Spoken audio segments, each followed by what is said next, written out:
When we send these offenders to prison, they don't get detox or rehabilitation. In fact, studies show they are more traumatized by these harsh conditions in prison, and they will come out, 85% of them. They're still going to need detox and rehabilitation. So why are we continuing to waste taxpayer dollars and lives? When this act goes into full effect in all 3 counties, it will reduce the prison population to about half. Instead of taxpayers spending $36,000 per year on prison, we would spend far less than that, approximately $12,000, saving $27,000 for each person. Think of what we could do with those savings. We could have detox and rehab centers close to where the offenders live. Medical doctors have told us for 60 years, stop treating drug abuse as a criminal issue. It is a medical issue. This comprehensive act is the foundation for systemic change so desperately needed in Delaware. Thank you, and enjoy the rest of this workshop. Thank you, Ed. At this time, we're going to have 2 testimonies.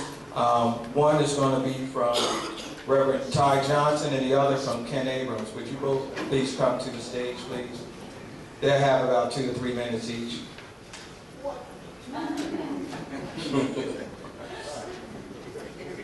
Boy, what kind? That's unfair. Good morning. Good morning. We greet you in the precious name of our Lord and Savior Jesus, who is the Christ, who is the reason I'm here today. And I want to thank, by a round of applause, Representative Potter for having the courage to get this done. Senator Henry for standing by his side, State Rep J.J. Johnson. I see multiple folks here, Pastor and President of Newcastle County, Christopher Bullock, also the county executives here. And the reason I say that is because these are folks who have been on the cutting edge. They did not just start this. I thank Representative Potter for just seeing it, hearing it, and picking up on what we need to happen here.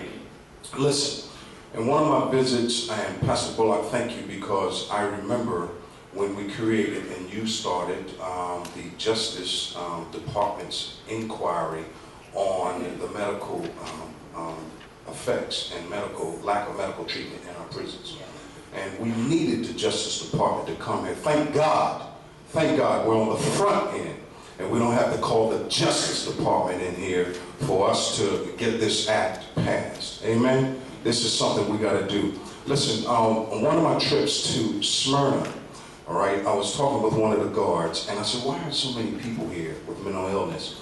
And why are so many people graying out and aging out? I'll say this right quick, and we're not doing anything about it. Is that Drew in the back? Yes. Drew, God bless you. Drew was a part of that, Reverend. Did you know that? Yeah, she got it started and forced me to get the bishops to sign the letters and all that. God bless you, Drew. Thank you. So I walked around, and if y'all see this little nick, it's because I don't get up Saturday morning at 7 o'clock. And I was trying to shave, which I don't really do a whole lot of, and almost cut my head off. I said, that's going to leave a scar. So I thank you all for that. Listen, and the interesting thing to me is when I was down there, Pastor, is there was a guy who remained nameless. And this guy was a 2-time felon, 2-time headed toward the habitual. And he was a drug addict. He stole someone's coat because he was cold. And he didn't steal it for drugs, he was cold. But because of the offense, right, and the cost of the coat, this man is now serving life in prison. I said, hello? Life in prison behind a coat for a person who's cold and drug addicted? It just didn't make sense to me. When I go over to Howard R. Young prison, and I talk with Phil Morgan, and I talk with Ann, who does a wonderful job, and I walk through and I look at the folks that are there in what we call the detentionist population. 97% of the folks that are there because they either sold drugs or did drugs. 90-some% of them are coming back home. We don't get them treatment before they get there, when they get there, and we don't set it up so that they can get treatment at home and they won't return there. This has got to stop. Thank you for this act. Thank you for this act. Thank the governor for doing what we encouraged them to do. But it's not enough. When you talk about the IADAT program and you talk about how the 5 cabinet secretaries came together, listen to this. We know that if a person comes out of prison, right, and they actually have a place to live within a 48-hour window, right, the chances are they don't recidivate because they got a safe place. They have connected with some faith-based institutions or some spiritual centers so they don't go back. How come we're not looking at institutions in the community that become, Marion Ellen Wright said, we need safe houses that folks can go to and grow to so that the thinking is changed and the behaviors ultimately change. In my opinion, and I'm not a rocket scientist, I got 30 seconds and I'm gone, I promise.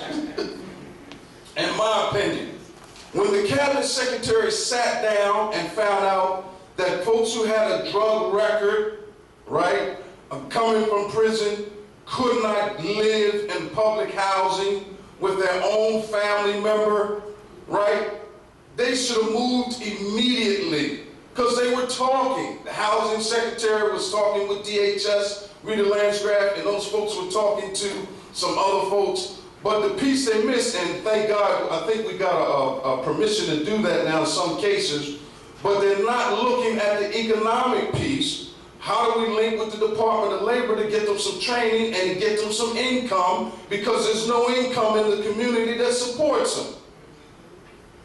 Am I making sense here? Yes. Yes. It worked for me. This is the last testimony.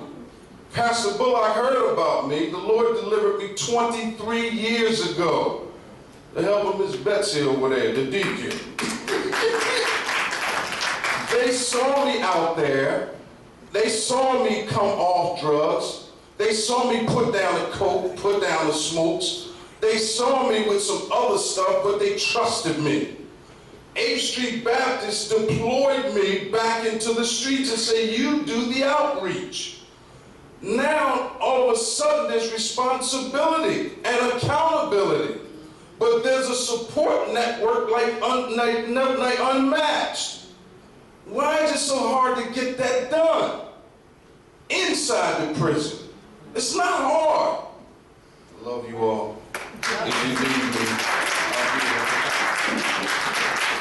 Thank you, Ty. And what we're talking about with this Crime Prevention and Rehabilitation Act is non-violent people. We're not talking about felons and all that, so we just want to be clear. Ken, come on up. Ken's all the way from Dover. We got support throughout the state. So Ken, come on up. And Good morning, thank you. I was told 10 minutes, I'm going to try and stick to it. I'm sure you'll raise your hand. I'm talking too much. I give you 12. My name is Ken Abraham. I thought I was retired. These days I'm the president of a nonprofit I started about 6 months ago, Citizens for Criminal Justice. Raise as much hell about the criminal justice system as legally possible, because somebody has got to.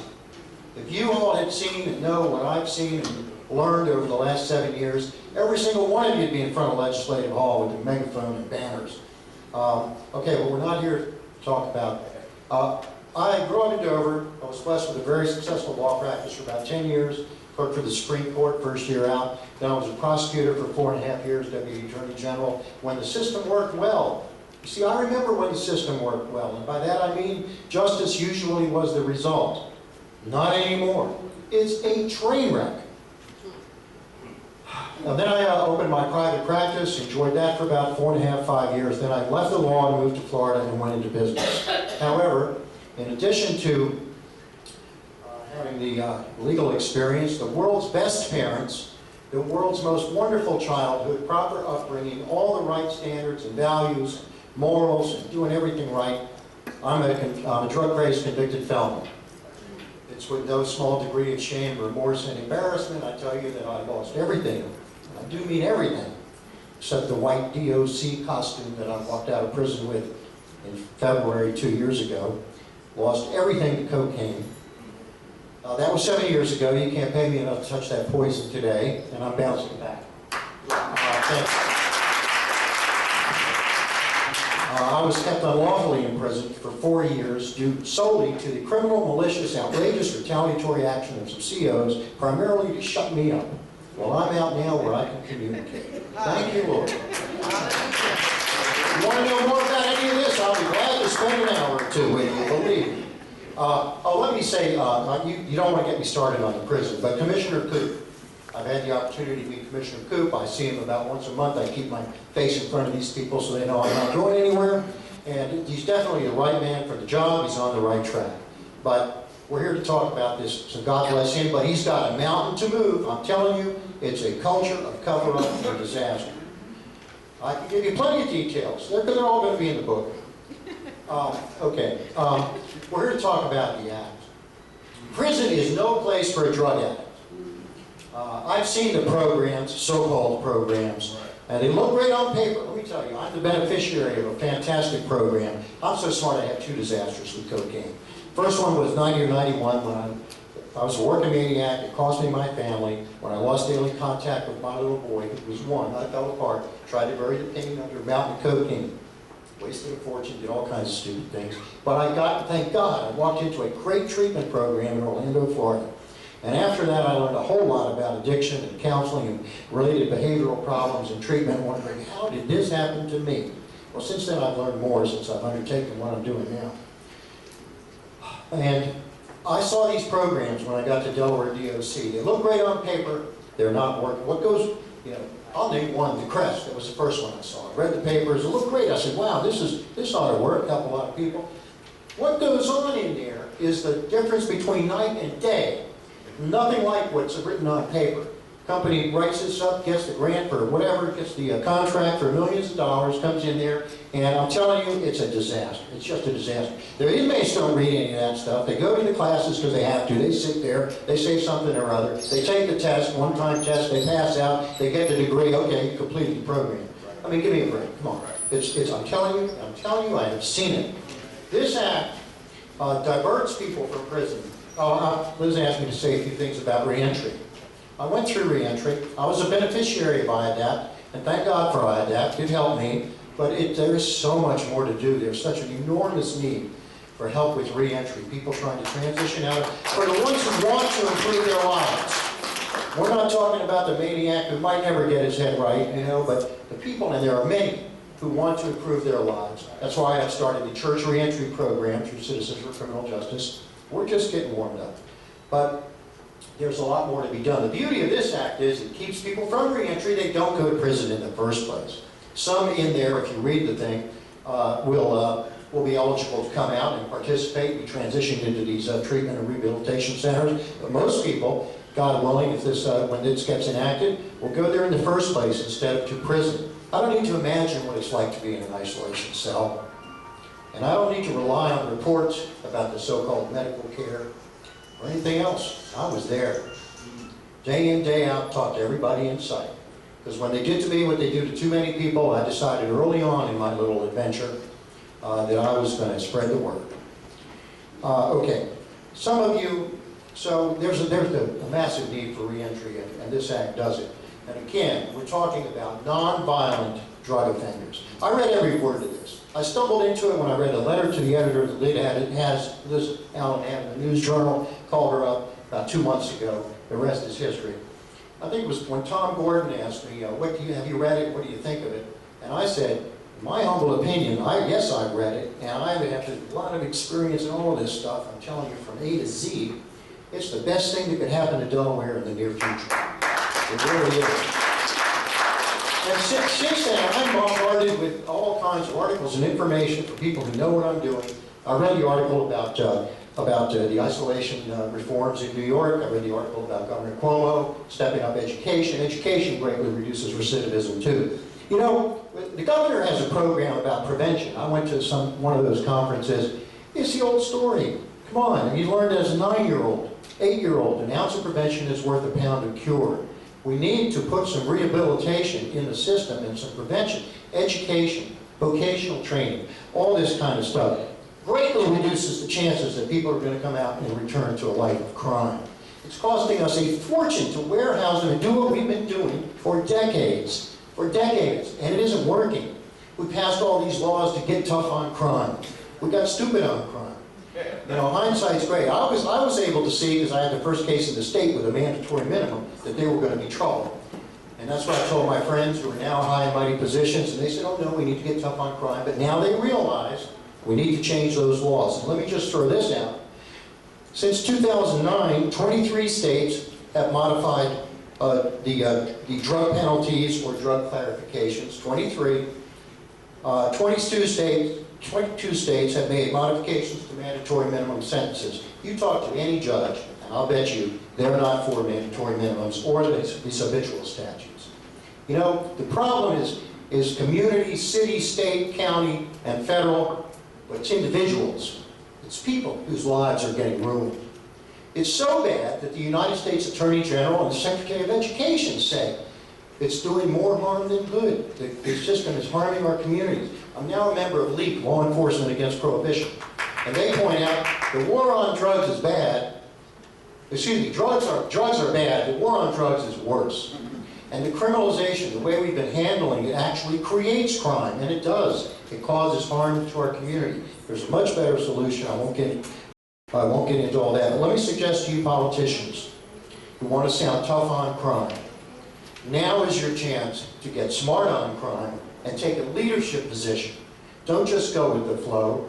Implement these reforms that are so clearly needed. You know, we have a long history in this country doing the wrong thing in some areas. We had slavery, for God knows how long. We had segregation for 100 years. It wasn't until 1920 that women could vote. The war on drugs has been going on for 40 plus years, and it's clearly the most cataclysmically failed, costly policy in American history. It's a disaster.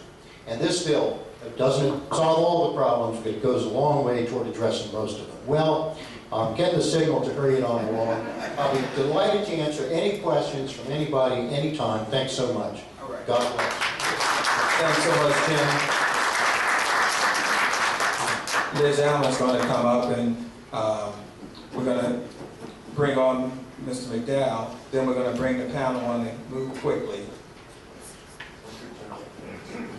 It is my pleasure and honor to introduce Dr. Floyd McDowell, who turned 87 years young last week. He's my mentor, he's my dear friend, and he's one of the most brilliant men I have ever met. Dr. McDowell received 2 doctorate majors in education and health at the nation's top-ranked graduate programs. He has been in the leadership role of 6 national reform acts and 9 at the state level that improve the quality of life of our citizens. He now chairs the Delaware Coalition, which has 46 statewide organizations who have endorsed 3 legislative acts that he has authored. He led a research team that provided research evidence credited with winning the Philadelphia federal court decision that led to all handicapped children who resided in state institutions access to public schools and community-based residences. His early work in his native Georgia led to Georgia being the first state in the nation that gave full-day kindergarten and full-day pre-kindergarten for 4-year-olds. In his work on the Voting Rights Act, he was met 4 times by goons in sheets. I could go on and on with all the wonderful issues that Dr. McDowell has been involved in. He served in World War II and the Korean War. Dr. McDowell has spent the last 5 years of his life researching and developing the Delaware Crime Prevention and Rehabilitation Act. This act has 15 years of research backing it up, and it will stand up in a court of law should we have to go that route. So please give a big welcome to one of Delaware's greatest citizens who at his age is still working for the common good.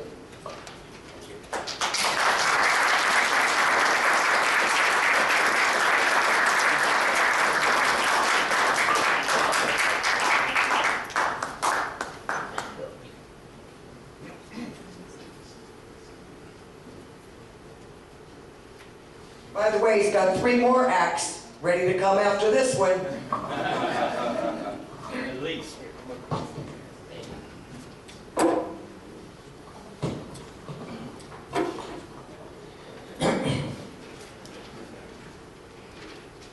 Let's remember that today is the first day of the rest of our lives. Let me first give some thanks. Thanks to Representative Potter for arranging this meeting. I think it's a first. I've been living in Delaware for 41 years. I believe this is the first meeting that a governor or state legislator planned in the middle of Saturday, which is a convenient day for citizens to come and be informed. The meetings that we usually have in our civic and political culture is to tinker and proclaim, to do incremental efforts. Incrementalism means never.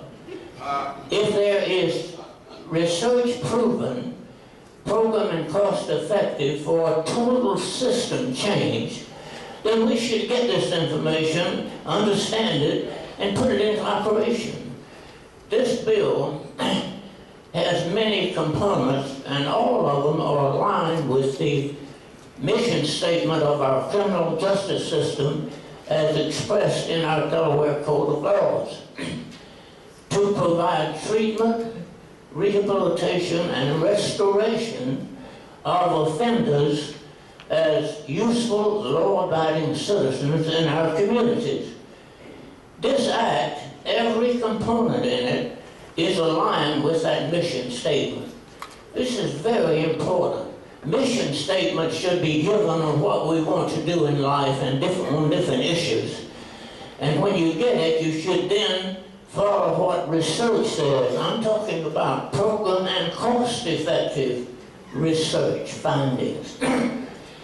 This bill is modeled after the California Act. It's an expansion of it. The California Act, a little over 15 years ago, decided that nonviolent drug offenders should be served as a health problem and not a criminal problem. That law mandated that treatment and rehabilitation centers be established throughout the state, and that the court would give a sentence, a court-ordered sentence, for each nonviolent drug offender to be served in these centers and not put in prison or jail. 15 years of research has shown that they can serve these individuals, program and cost effective, at 10% of what it costs to put you in prison. Applying that to Delaware, we now spend $36,000 a year for each prisoner. This bill, if it just served the nonviolent drug offenders, like California has demonstrated, then it would only cost $3,600, not $36,000. Think of the savings this would be to our taxpayers, but more important, we're talking about a program that would give treatment, rehabilitation, and restoration. I expanded that bill. I woke up one morning about 2 or 3 and went downstairs and made sure I recorded what I was hitting my brain. But I said, we need to do much more than just serve nonviolent drug offenders through this program. So what I put into it was abolishing these draconian mandatory minimum drug sentencing. Get it out of the way. And treat them as health problems. Then there's another part of this is it would be administered, the act and the program. First it would set up treatment centers and rehabilitation centers throughout our state, community-based. This would mean these individuals would live at home, keep a job if they've got it. And having the support of a family is the #1 reason they'll be rehabilitated. In other words, this is such common sense.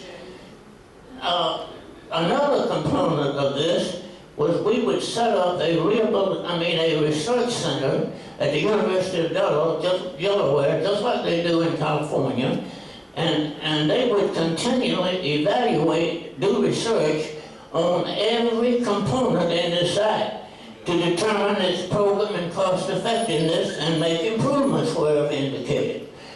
Another thing that's very important, a component of this act, is that once the individuals have completed their court-ordered treatment program, they would be, their records, and then they stay clean of drugs and don't commit any more crimes for 3 years, their total records of arrest and conviction would be expunged. They wouldn't have to have a felony yoke around their neck the rest of their lives. So that's another component.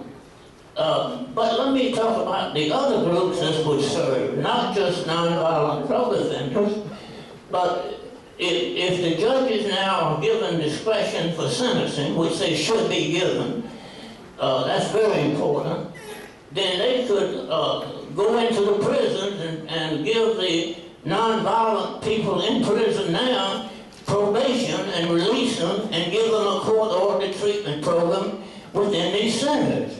They would come back and be home with their families and so forth.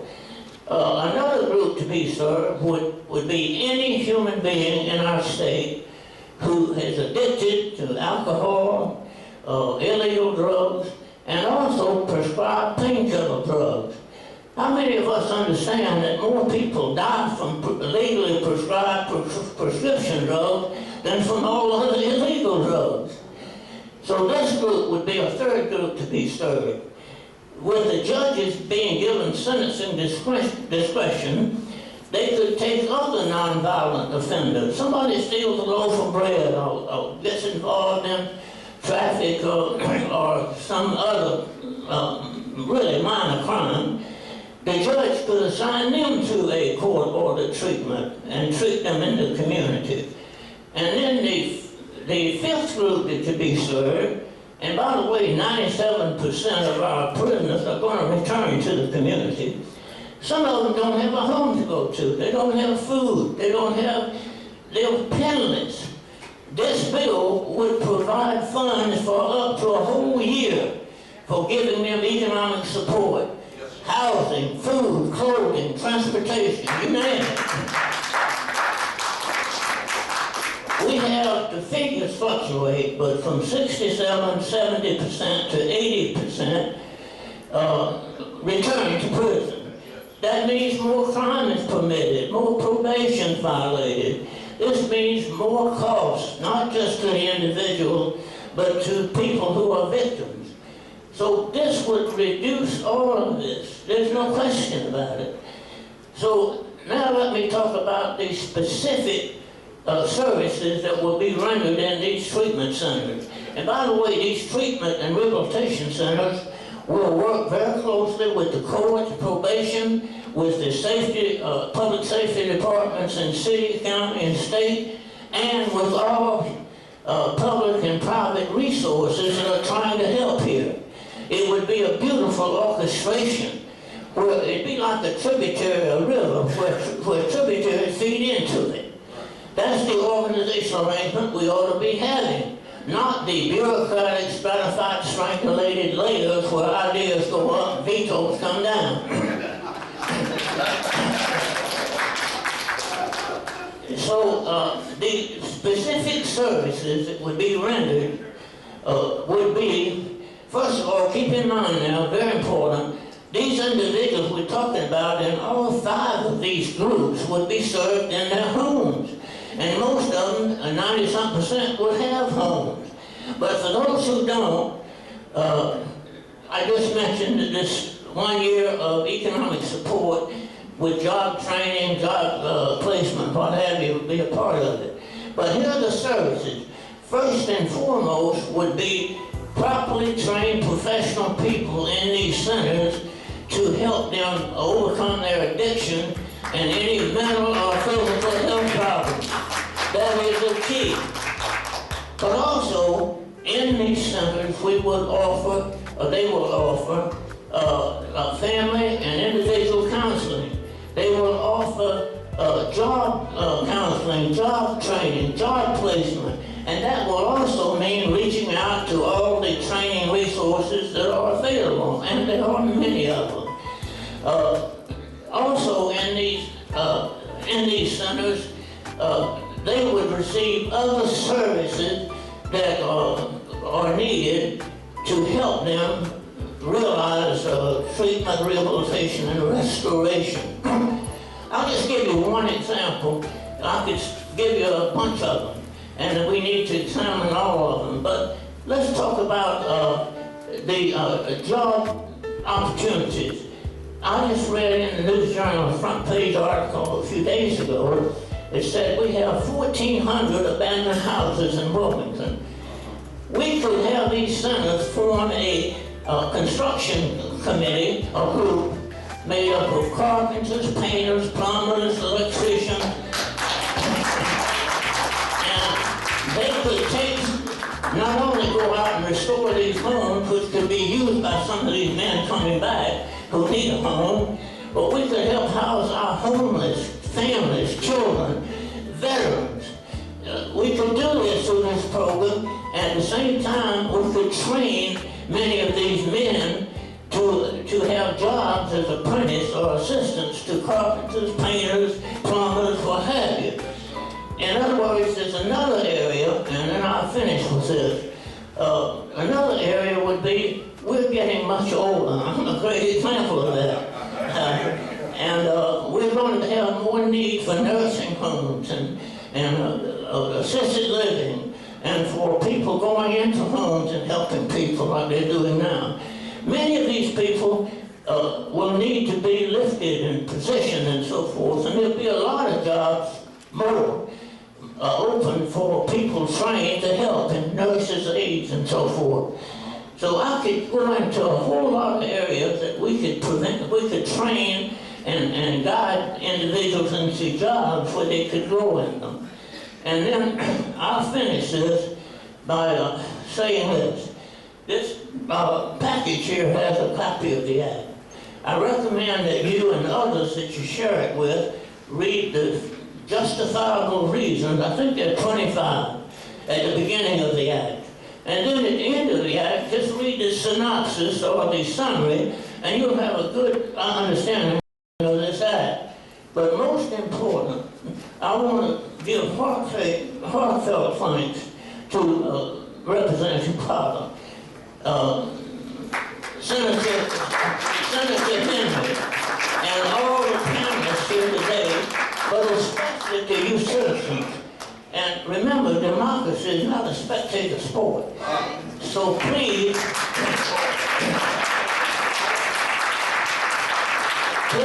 share this with your family members, friends, and members of all of your organizations, especially churches. And then ask every one of them, after they become informed, don't do anything unless you're informed, but do become informed, and then ask every senator, your senator and representative, and our governor to support this sensible research-proven act. Thank you. Let's put a round of applause for Senator Dr. McDowell. We would like for County Executive Tom Gordon to come to the stage, along with the County President, Reverend Christopher Bullock, the Honorable Sam Guy, and we're going to have a discussion on this act. Good morning. Let me commend Liz Allen and Ken Abrams for putting this forum together along with Charles Potter. And I'm going to speak quickly because I have a lot to say in 2 minutes. But I have a unique opportunity of being involved in policing since 75 to 96, where I was also chief of police. I also have the unique opportunity to tell you that I was one of 3 people that enacted mandatory minimums. I was chief of police, Tom Sharp, City of Wilmington. So I come at it with this is a wonderful act to begin the discussion. What you have to understand, and I'm no longer believing in mandatory sentences are any good. But let me tell you what will happen if you don't dig into this. You're putting a tremendous lot of pressure on the police department to stop the drug dealing, which is resulting in shooting.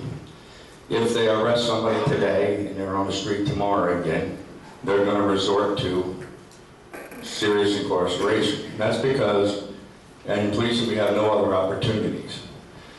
And I think that this is a great bill, but there has to be some stuff that's specific to Delaware, specific to Wilmington. In Wilmington right now, you have a lot of young men, mostly black in the city, that don't have criminal records, and the drug lords are using them to hold a little nickel bag, then it gets increased, until they finally end up doing shootings, and they're great people to use because they don't have criminal records, they're working under the radar screen. I often thought, what if we had a nice building somewhere where we could house these kids for a half a year with good people that try to teach them and brainwash them and bring them out, where they have no stigma, no arrest. And we've got to think of solutions that are unique to Delaware, because if you don't have alternatives to incarceration, many of the minority community are pushing the arrest. When we first enacted this, it was Lake Street in Middletown. It was saying they wanted these open air markets. They wanted it done. They wanted these young men to go to jail. We arrested 80 of them. The streets were clean, but it was their kids that went to jail. And I think they all thought that was probably not a good idea. When you talk about construction, Sam Guy, Reverend and I have been talking, there are very few minorities involved in the future of this state, which is construction, the trades. They're involved in ditch digging. But you go below that canal and see those 2,000 to 3,000 homes being built. There's no blacks. And I wonder if many of them aren't in prison, many of the people that we could be using. That's an issue that we definitely have to get into, because that's something you can't export. You can't get rid of home building. It's one of the few things left in this state. We need to realize that you need to approach this from, the numbers are terrible in 19802. It's going to approach 80%. That's worse than South Africa. And it's worse. So you need to start from the perspective that that has failed. We're losing a young generation. We do need to turn these young minds into saying that the trades are a valuable way of making a future. If you don't have jobs, you can have all the re-entry programs in the whole world, they're going to fail. You can tell them how great they are, how wonderful it is that they're not incarcerated again. But at the end of the year, if they're not eating, and if they don't have a home, they're going to find a way.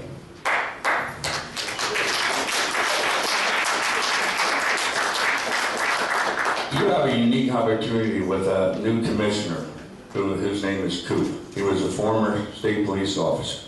Now, he sees both sides. He has the ability to bring the police, who are going to be screaming for incarceration, because their success is dependent on how quickly they can stop this. They don't have alternatives.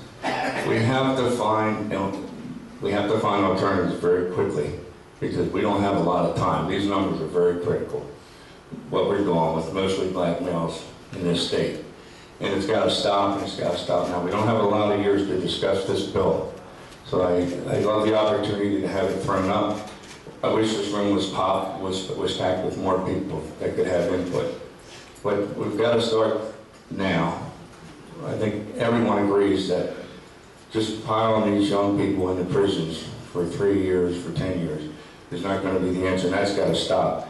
But we have to get creative. There is no money for beds. There is, after they're addicted, but many of these kids aren't addicted. They're very smart entrepreneurs that are being sucked into the system by the hundreds, and they're being executed. And you're going to see a whole lot of resources in the city in the next few months going to stop it. And we're going to bring in numbers. We're going to be doing arrests, because that's our option. It's got to stop. But there is no solution right now. And we can make it. We've got the senator here. We've got the numbers on our side, which is the expense. They need more prisons right now. We've got a failed system that started with me in the 90s, and it's not worked. We housed a lot of people, ruined a lot of careers, and we still didn't end the mandatory, or we didn't end the serious crime that plagued our city. Most of it is driven, and after being a police chief for 8 years, it sounds a little bit liberal, it's jobs, jobs, jobs. There is nothing in the city, there is nothing in this area. When you lost GM, Chrysler, I have a phone book that I have in my office. On every corner in the 60s and 70s, there was a business. Electric hose and rubber. There is nowhere to get a job if you don't want to work at McDonald's. Drugs are a great opportunity to make $3,000 a month or a week. And if we don't start facing, you know, what is happening, sitting where I am, the governor and people begin to realize we're going to lose the entire city when we get into corporations. So now there's attention on the problem. But the people that are paying for it, are a lot of them are sitting in this room. So I say, you know, I'm willing, Sam, Reverend Bullock, we're going to be putting some money in our budget, serious money for education programs, because the heroin problem is a lot worse than everybody in this room knows. Nobody wants to talk about it. Out there in the suburbs, it's a lot worse. We're losing kids every day. They don't wake up. And they're coming in the city to buy it, and going back in the county and they're dying. And we're going to talk about it. The Reverend wants to fund some things. We're going to be everywhere talking about it. It's got to start here today. We got to say this is serious. It is destroying the fabric of our counties. It's destroying the future of our minority community. And now it's destroying the finances of the state. We're number 50 in the entire country in GDP. That's the number that tells how healthy you are. We're not healthy. The city's not healthy. And the county and the state is going to die. They have to change this equation, put the money, help out, get the good people. But it has to start now, because where we're sitting, Sam and I talk about it every day.